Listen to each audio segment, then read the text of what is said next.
O que podemos ponderar sobre o Halloween? Bem, para responder essa pergunta é necessário, em primeiro lugar, compreender a origem do Halloween, sua evolução ao longo do tempo e as possibilidades que ele oferece para o presente, passado e futuro. Assim, nossa resposta será dividida em três partes. Começando com o passado, é importante examinar a origem do Halloween. Embora no Brasil traduzamos como Dia das Bruxas, essa tradução não é precisa. Na verdade, Halloween é uma abreviação de All Hallows Eve, que significa a véspera da solenidade de Todos os Santos, uma expressão antiga em inglês. Mas como uma celebração de bruxas pode ter origens no calendário litúrgico católico? A resposta é intrigante. Acontece que o mês de novembro é dedicado na Igreja Católica à reflexão sobre os novíssimos, ou seja, as últimas realidades que experimentaremos. Isso inclui os fiéis que já estão no céu, conhecidos como santos, e aqueles que estão no purgatório, aguardando a entrada no céu. Durante todo o mês de novembro, orações e homenagens são dedicadas tanto aos santos quanto aos fiéis falecidos. Uma tradição que se desenvolveu em relação ao purgatório é a prática de fazer obras de caridade, como a distribuição de pães às pessoas necessitadas, que mais tarde evoluiu para a tradição de doces ou travessuras, associadas ao Halloween. Na véspera da festa de Todos os Santos, os pobres sabiam que podiam bater nas portas em busca de esmolas, e as pessoas preparavam o chamado Pão das Almas, como forma de ajuda. Esse pão acabou se transformando em guloseimas e, com o tempo, as crianças se juntaram à tradição. No entanto, o Halloween envolve mais do que simplesmente doces ou travessuras. Na época de Todos os Santos, as pessoas também visitavam os cemitérios para orar pelos fiéis defuntos.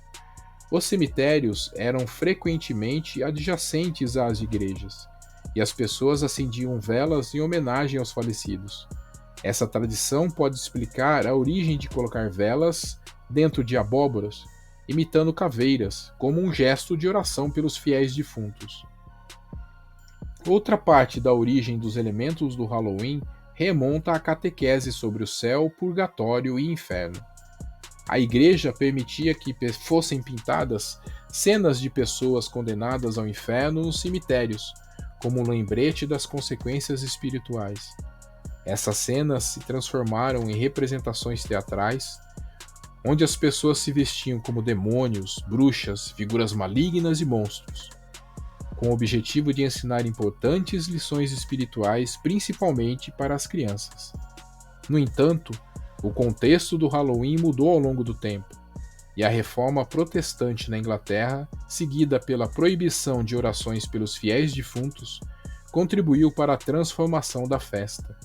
Eventualmente, nos Estados Unidos, a festa se tornou mais secular e perdeu muitas de suas raízes católicas. Hoje em dia, a festa do Halloween muitas vezes envolve elementos que podem ser espiritualmente problemáticos, como a representação de demônios e práticas supersticiosas. Alguns exorcistas alertam sobre os perigos dessas brincadeiras, que podem servir como uma porta de entrada para influências demoníacas. Quanto ao futuro do Halloween, uma sugestão é que os pais considerem vestir seus filhos como santos, em vez de personagens associadas ao mal. Isso pode ser uma maneira de celebrar a festa de Todos os Santos de maneira autêntica. Mesmo se as crianças não se identificarem com trajes religiosos, é possível adaptar fantasias de outras profissões e lembrar que existem santos de todas as áreas de atuação. Em resumo, o Halloween tem uma história rica e complexa, com raízes católicas que ao longo do tempo foram transformadas e às vezes descaracterizadas. É importante refletir sobre como podemos abordar essa festa de maneira que seja edificante e fiel aos nossos valores espirituais.